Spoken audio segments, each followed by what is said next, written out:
Hello students, welcome back once again. आज इस video में हम प्रैक्टिस करेंगे important case studies from chapter 6, that is our part first, life process. आपको बता दूं कि लाइफ प्रोसेस एक पार्ट में खत्म नहीं होने वाली। ये इतना ज्यादा इंपॉर्टेंट चैप्टर है कि आपको एक से ज्यादा पार्ट्स इसके मिलेंगे, जिसके लिए आपको सिर्फ और सिर्फ यूट्यूब पर सर्च करना है case study chapter 6 by Abhishek Sahu. Case study chapter 6 by Abhishek Sahu जरूर आप यूट्यूब पर सर्च करें, जिससे आपको काफी सारे पार्ट्स के मिलेंगे। इस वीडियोस को शॉर्ट रखेंगे, 10 minute max to max 15 minute, जिससे आपको कंसंट्रेशन ब्रेक नहीं होगी। सभी लिंक्स को डिस्क्रिप्शन में एक बार जरूर चेक कर लेना। तो सबसे पहले हम बात करेंगे ये जो हमारा फर्स्ट जो एक्सपेरिमेंट इसमें दिया हुआ है, फर्स्ट केस स्टडी दी हुई है, जो कि मोस्ट इंपॉर्टेंट है भाई, और ये हमारी एनसीईआरटी के एक्टिविटी से ली गई है। 5 में से 4 क्वेश्चन आपको सॉल्व करने होंगे। हर एक क्वेश्चन 1 नंबर का होगा, जिसके आपको 4 नंबर आपको मिल जाएंगे। हाँ, तो आप देखिए एक्सपेरिमेंट, दैट मींस एक्सपेरिमेंट के बारे में इसमें बताया हुआ है। केस स्टडी क्या कहती है? तो कहा जा रहा है कि कुछ एक्सपेरिमेंट किए गए क्रॉटन प्लांट पर। क्रॉटन, ये जो प्लांट आप देख रहे हो, ये क्रॉटन प्लांट है जिसके पत्ते बड़े बड़े होते हैं, ठीक है ना। ये क्रॉटन प्लांट है और इस प्लांट पर एक्सपेरिमेंट किया गया फोटोसिंथेसिस की प्रोसेस को समझने के लिए। अब फोटोसिंथेसिस की प्रोसेस समझने के लिए इसको सनलाइट में एक्सपोज करना पड़ेगा। सनलाइट में इसको अपन ने एक्सपोज किया तो फिर इसमें कुछ स्टार्च कलेक्ट हो गई, स्टार्च एक्यूमुलेट हो गई। स्टार्च आपको बता दें क्या होता है, तो जैसे मान लीजिए फोटोसिंथेसिस की प्रोसेस में प्लांट हमसे एटमॉस्फेयर से CO2, वाटर एंड सनलाइट लेते हैं और ग्लूकोज में कन्वर्ट कर लेते हैं। ग्लूकोज प्लांट का खाना है, ठीक है ना। अब जो खाना जो बच जाता है, जितनी ग्लूकोज की उनको जरूरत नहीं होती, वो ग्लूकोज, दैट मींस जो ग्लूकोज जो कंज्यूम नहीं हो पाता, प्लांट उसको स्टोर कर लेते हैं in the form of starch. तो स्टार्च प्लांट्स का स्टोर्ड फॉर्म है, फूड है, ठीक है ना। तो जब हमने इसको सनलाइट में एक्सपोज किया फोटोसिंथेसिस को स्टडी करने के लिए, तो इसके अंदर और ज्यादा स्टार्च एक्यूमुलेट हो गई। जब इसके अंदर स्टार्च एक्यूमुलेट हो गई तो हमने जो सोचा कि भाई इसके अंदर तो पहले से ही स्टार्च प्रेजेंट थी, तो हमें पता कैसे पड़ेगा, कि नेट कितनी स्टार्च बनी एक्सपेरिमेंट के दौरान। तो फिर इसका मतलब है कि हमें स्टार्च फ्री बनाना पड़ेगा। हमें एक्सपेरिमेंट को कैरी आउट करने के लिए स्टार्च फ्री बनाना पड़ेगा। दैट मींस लीव्स में से पूरी की पूरी स्टार्च बाहर निकाल लेनी होगी। अब ये कैसे करेंगे? तुम्हें एक्सपेरिमेंट जो थोड़ा दिमाग लगाना पड़ेगा। जरा सोचो कि स्टार्च कैसे बनी। स्टार्च बनी फोटोसिंथेसिस से। फोटोसिंथेसिस में कौन जरूरी है भाई? सनलाइट। तो यदि हम सनलाइट ही ना दें, प्लांट को एकदम अंधेरा रखें, तो फिर क्या हो जाएगा? तो फिर इनमें से जो स्टार्च, जो जितनी भी स्टार्च बची खुची जो स्टार्च होगी प्लांट के पास, वो जैसे मान लीजिए हमने 4 दिन तक इसको बिल्कुल भी जो है सनलाइट नहीं दी, तो फिर क्या होगा कि जो फूड का जो काम चलाएगा वो कौन चलाएगा? जो स्टोर्ड फूड होगा, जो स्टार्च होगा, वो अब धीरे धीरे खर्च हो जाएगा, कंज्यूम हो जाएगा, और हमारे जो प्लांट से सारी की सारी स्टार्च खत्म होने लगेगी। तो इसका मतलब आप सारे के सारे ऑप्शन पढ़िए और उसमें टिक करिए अपने हिसाब से। हाँ, तो आपसे कहा जा रहा है कि यदि आपको स्टार्च फ्री लीव चाहिए, तो आप उस लीव को, उस प्लांट को 48 आवर्स के लिए, मैं कहूंगा भाई 72 आवर्स के लिए आप उसको अंधेरे में, डार्क रूम में रख दीजिए पूरी तरह से। तो आप देखेंगे कि जो लीव है वो स्टार्च फ्री मिल जाएगी आपको, ठीक है ना। तो अब आपसे कहा जा रहा है नेक्स्ट क्वेश्चन। भाई नेक्स्ट क्वेश्चन में आपको क्या दिया जा रहा है? आपसे कहा जा रहा है कि जैसे मान लीजिए आपको ये लीव मिल गई, अब आपने इस लीव को बॉईल किया, ठीक है ना। आपने इस लीव को बॉईल किया एल्कोहल में, ठीक है। एल्कोहल में बॉईल करने से लीव बन जाती है कलरलेस, बिकॉज एल्कोहल इसके क्लोरोफिल को डिसॉल्व कर देता है। एल्कोहल इसकी क्लोरोफिल को डिसॉल्व कर देता है, तो जिससे ये जो लीव है वो कलरलेस बन जाती है। यदि एल्कोहल पूरी तरह से कॉन्सेंट्रेटेड हुआ, प्योर अल्कोहल हुआ, तो फिर क्या होगा कि 100% आपको व्हाइटिश जो कलर होगा वो देखने को मिल जाएगा इस लीव का, ठीक है ना। तो अल्कोहल से कलरलेस बनाया गया इस लीव को, प्लांट को, मैं लीव ही कहूंगा यहां पर, ठीक है ना। इसको लीव को कलरलेस बनाया गया, और फिर आपसे पूछा जा रहा है कलरलेस बनने के बाद which of the following could be used to test the end product stored in the leaves. That means end product stored in the leaves. मान लीजिए ये आपके पास पत्ती है, हाँ, ये एक लीव है। अब इस लीव के अंदर क्या एंड प्रोडक्ट प्रेजेंट है? मतलब यदि इसके अंदर स्टार्च प्रेजेंट होगा, तो उसके लिए हमें जो है ना कौन सा टेस्ट करना पड़ेगा? तो स्टार्च को टेस्ट करने की बड़ी ही सिंपल सी मेथड है कि भाई स्टार्च जो है ना आयोडीन के साथ रिएक्ट करके ब्लूइश कलर है ना, ब्लूइश ब्लैक है ना, हल्का सा डार्क ब्लैक से डार्क ब्लू सा कलर बनाता है, ठीक है। अगर मैंने क्या कहा कि स्टार्च आयोडीन के साथ रिएक्ट करके, स्टार्च आयोडीन के साथ रिएक्ट करके ब्लूइश ब्लैक कलर फॉर्मेशन करता है। और यदि स्टार्च प्रेजेंट नहीं होगा तो आयोडीन जो है किससे रिएक्ट नहीं करेगा और फिर आपको ब्लूइश ब्लैक कलर देखने को नहीं मिलेगा। तो यदि आपको पहचान करनी है कि इसके अंदर जो है ना अभी भी कोई स्टार्च प्रेजेंट है या नहीं है, तो फिर आपको क्या करना पड़ेगा, इस लीव को आयोडीन सॉल्यूशन के इस लीव के ऊपर डालना पड़ेगा। यदि आयोडीन सॉल्यूशन जो है ना इसको पत्ती को ब्लूइश ब्लैक कलर में कन्वर्ट कर दे तो फिर इसके अंदर स्टार्च प्रेजेंट है, अदरवाइज नहीं।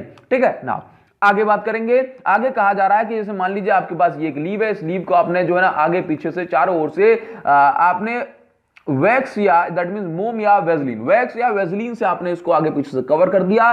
तो फिर आपसे पूछा जा रहा है कि at the end of experiment आप क्या पाओगे। आप इस एक्सपेरिमेंट में क्या नोटिस करेंगे, तो आप देखिए कि अगर आप इस पत्ती को चारों ओर से जो है ना लीव चारों ओर से वैक्स या फिर वेजलिन से कवर कर देंगे तो इसके जो पोर्स होंगे, इसके अंदर जो होल्स होंगे वो पूरी तरह से, इसके जो पोर्स होंगे वो पूरी तरह से ब्लॉक हो जाएंगे। पोर्स ब्लॉक हो जाएंगे तो फिर किसी भी तरह का गैसियस एक्सचेंज नहीं होगा। जब किसी तरह की गैसियस एक्सचेंज ही नहीं होगा तो ना ही ट्रांसपायरेशन होगा और ना ही जो इसको CO2 मिलेगी, ना ही इसमें से ऑक्सीजन बाहर जाएगी, तो भाई डेथ हो जाएगी ना। सिंपल सी बात है। यहां पर क्या हो जाएगा, ये पत्ती पूरी तरह से विल्ट कर जाएगी। दैट मींस ये पत्ती पूरी तरह से मुरझा जाएगी। ठीक है ना, मुरझा जाएगी। क्लियर इतनी बात। तो यहां पर क्या होगा, विल्टिंग ऑफ लीफ। भाई वाटर एक्यूमुलेट हो या ना हो, है ना, ट्रांसपायरेशन रुक जाएगा, लेकिन एट द एंड क्या मिलने वाला है आपको, एट द एंड आपको विल्टिंग मिलने वाली है, पत्ती हमारी मुरझा जाएगी। इसके बाद आपसे नेक्स्ट क्वेश्चन पूछा जा रहा है कि जैसे मान लीजिए आपने एक मॉर्निंग आवर्स में एक फाइन ब्लेड की हेल्प से एक इंसेशन, दैट मींस एक कट लगा दिया, एक चीरा लगा दिया फ्लोएम पर। कहां पर, फ्लोएम टिश्यू पर, आपने प्लांट की फ्लोएम टिश्यू पर आपने कट या चीरा लगा दिया। तो फिर कह रहा है कि इसमें से जो है ना एक लिक्विड ऊज करेगा, दैट मींस एक लिक्विड जो ना कंटिन्यूअस टपकता रहेगा। ठीक है ना, ये लिक्विड इसके अंदर क्या प्रेजेंट होगा हाई अमाउंट में, ये चीज आपसे कही जा रही है। तो बड़ा ही सिंपल सा काम है कि आप ये सोचो कि कट किस में लगाया, ये आपकी थॉट प्रोसेस होनी चाहिए। आप ये सोचिए कट किस में लगाया, कट लगाया फ्लोएम में। अब फ्लोएम का काम क्या होता है, फ्लोएम का काम होता है मिनरल्स को कैरी करना प्लांट्स के अंदर डिफरेंट पार्ट्स पर।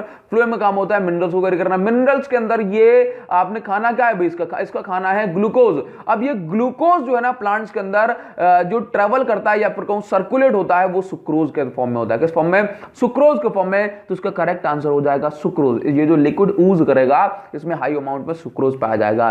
देन आपसे कह रहा है कि यदि आप एक प्लांट को वेजलिन या वैक्स से कोटेड कर देंगे तो फिर ये अनहेल्दी क्यों हो जाएगा। तो यहां पर आपको आंसर में क्या लिखोगे, बिकॉज ट्रांसपायरेशन यहां पर रेस्ट्रिक्ट हो जाएगी, ट्रांसपायरेशन रेस्ट्रिक्ट हो जाएगी। इसके अलावा गैसियस एक्सचेंज रेस्ट्रिक्ट हो जाएगी। तो ये आपके दो ऑप्शंस, दो आंसर, दो रीजन पूछ रहा है, ये दो रीजन हो गए। ठीक है ना, आई होप आपको समझ आया होगा। कमेंट सेक्शन में जरूर बताना, आपके कमेंट का बहुत ज्यादा बेसब्री से इंतजार करूंगा, कमेंट सेक्शन में जरूर बताना। ठीक है ना, नेक्स्ट आपसे कहा जा रहा है कि ये आपको जो है ये एक स्ट्रक्चर बना के दे दिया। अब आपसे कह रहा है कि भाई 5 में 4 क्वेश्चन आपको करने हैं, तो आप सिर्फ 4 जो अलग अलग तरह से क्वेश्चन पूछ लिया जाएगा। आपको जो है लेबलिंग कर दी कि भाई ये वाले पार्ट को आप R कहते हो, उसको आप S कहते हो, यहाँ पर U रिप्रेजेंट कर दिया। अब पूछ रहा है इन सबको, पहले तो आपको लंग को एकदम क्लियर कट इमेज आपके दिमाग में होनी चाहिए, तो अपन अच्छे से पढ़ेंगे। ठीक है ना, तो आप यहां पर देखिए अपन बहुत अच्छे से पढ़ेंगे। तो आपको करना क्या है, एक बार इसको अच्छे से समझ लेना है। ठीक है ना, तो क्या करना है, देखिए कि यहां पर जो है ना ये नेसल कैविटी है, देन ये अपने पास ओरल कैविटी है, ये ओरल कैविटी है, ये लैरिंक्स है, जो हमारा कंठ है ना जहां पर मां सरस्वती विराजमान है, ये हमारा कंठ है, इसको हम लैरिंक्स कहते हैं। वोकल कॉर्ड यहां पर प्रेजेंट होते हैं, वोकल बॉक्स भी है। ठीक है ना। नाउ अब ये जो विंड पाइप जिसमें एयर आ रही है, इसमें ऑक्सीजन मतलब जिसमें जो गैसेज हमारी बॉडी में पहुंच रही है, ये जो वोकल कॉर्ड है इसको मतलब ये जो गैसेज यहां पर आ रही है इसको हम क्या कहते हैं, इसको हम कहते हैं ट्रैकिया। क्या कहते हैं, ट्रैकिया। इसको हम विंड पाइप भी कहते हैं, विंड पाइप। ठीक है ना। अब इस ट्रैकिया के ऊपर कुछ रिंग्स हैं, इस रिंग्स को हम कहते हैं कार्टिलेजिनस रिंग। कार्टिलेजिनस रिंग आपको स्पेलिंग अभी मिल जाएगी। हाँ, इस रिंग को क्या कहते हैं, कार्टिलेजिनस रिंग। ठीक है। नाउ अब ये जो ट्रैकिया है ये दो पार्ट में डिवाइड हो गया। ये जो दो पार्ट को हम कहते हैं ब्रोंकीज। क्या कहते हैं, ये हम इसको कहते हैं ब्रोंकीज। अब ये जो ब्रोंकीज आप देख रहे हो, ये इनको फर्दर डिवाइड कर दिया, ये फर्दर डिवाइड कर दिया, ये फर्दर डिवाइड कर दिया। ठीक है ना। ये ब्रोंकीज ये फर्दर डिवाइड हो गई बॉडी के अंदर जाकर के, इसको हमने नाम दिया ब्रोंक्यूल्स। क्या नाम दिया, ब्रोंकियोल्स, और इन ब्रोंकियोल्स के ऊपर जो है ना बैलून टाइप स्ट्रक्चर हमें देखने को मिलता है। इस बैलून टाइप स्ट्रक्चर को हम कहते हैं एल्वियोलाई। ये एल्वियोलाई जो है यही है site of gases exchange. That mean जो गैसेस एक्सचेंज होता है ये कहां पर होता है, एल्वियोलाई के। ये इस पर बहुत थिन जो है ना मेम्ब्रेन होती है, ये बैलून लाइक स्ट्रक्चर होता है, ये this is called the site of gases exchange. Now तो अब आपसे कुछ क्वेश्चन पूछे जाएंगे, इसका आपको जवाब देना है। आपसे पूछा जा रहा है कि balloon like structure is present in, balloon like structure body में कहां प्रेजेंट है, तो आप ये देख लो कि ये जो जगह है इसमें बैलून लाइक स्ट्रक्चर प्रेजेंट है, that means in the S region, ठीक है ना। Balloon like present, balloon like structure that means alveoli, alveoli कहां प्रेजेंट है, एस रीजन में, ठीक है ना। तो यहां पर क्या प्रेजेंट है, एल्वियोलाई, ठीक। नाउ अब आपसे कहा जा रहा है which of this organ is surrounded by cartilaginous ring. तो कार्टिलेजिनस रिंग जो हमने बनाई हुई है उससे क्या सराउंड होता है, तो आप देख पा रहे हो ये क्या है, ट्रैकिया।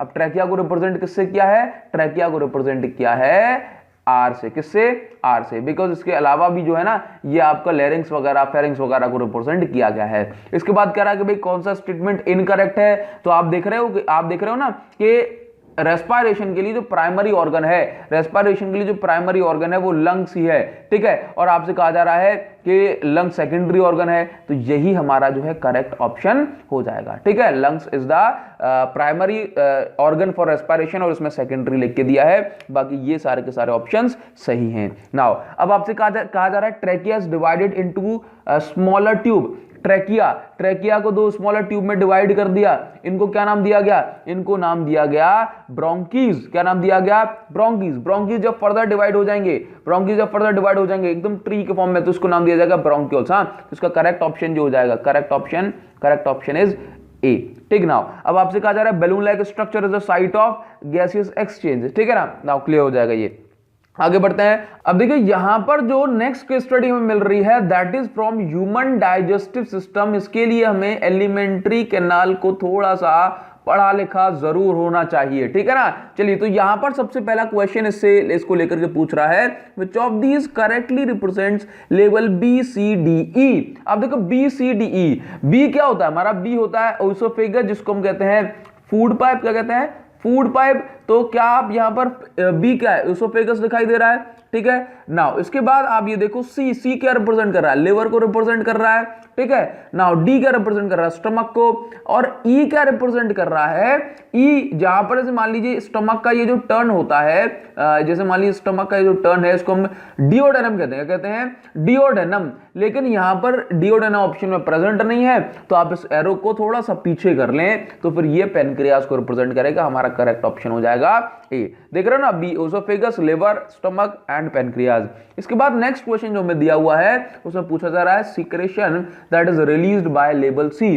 तो ये जो सी जो पोर्शन है दैट भी, ये जो हमारा लिवर है इससे क्या सीक्रेट होता है, तो इससे सीक्रेट होता है बाइल जूस। क्या सीक्रेट होता है, बाइल जूस, ठीक है। नाउ अब आपसे कह रहा है कि how it helps in fat digestion. तो फैट डाइजेशन में पहले तो आपको जो है पता होनी चाहिए कौन हेल्प करता है, और यहाँ पर इट का मतलब लिवर से। तो पूछ रहा है लिवर किस तरह से हेल्प करता है या फिर बाइल किस तरह से हेल्प करता है। तो याद रखना, ये जो बाइल जूस होता है ये ऑल्दो इसके अंदर जो है ना, ये जो लिवर है किसी भी तरह के डाइजेस्टिव एंजाइम को सीक्रेट नहीं करता है, डाइजेस्टिव एंजाइम सीक्रेट नहीं करता है, लेकिन इसके अंदर कुछ पिगमेंट होते हैं जैसे कि बिलिरुबिन। हाँ, ये जो पिगमेंट होते हैं ये पिगमेंट क्या करते हैं, ये पिगमेंट फैट के लार्ज ग्लोब्यूल्स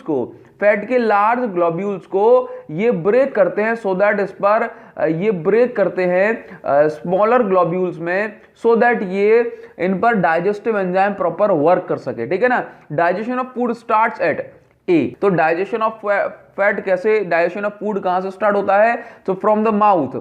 जैसे ही फूड जो है ना माउथ में जाता है वैसे सलाइवा अपना काम करना स्टार्ट कर देती है, तो यहां से डाइजेशन प्रोसेस स्टार्ट हो जाती है। इसके बाद कहा जा रहा है इन केस ऑफ डायरिया जब हो जाता है तो which major process does not take place normally in the region F. Region F में कौन सी प्रोसेस, रीजन एफ में रीजन एफ में कौन सी प्रोसेस सही से नहीं हो पाती, रीजन तो लार्ज इंटेस्टाइन का पार्ट है। अब लार्ज इंटेस्टाइन का काम क्या होता है, absorption of water, absorption of water. तो जब डायरिया हो जाता है तो एब्जॉर्प्शन ऑफ वाटर, जो कि हमारा नॉर्मली रीजन एफ जो रिप्रेजेंट कर रहा है, ये प्रॉपर फंक्शन या कहेंगे प्रॉपर प्रोसेसिंग इसकी नहीं हो पाती है इसके अंदर। हाँ चलिए, तो ये जो है ना 3 केस स्टडीज हमने देखी।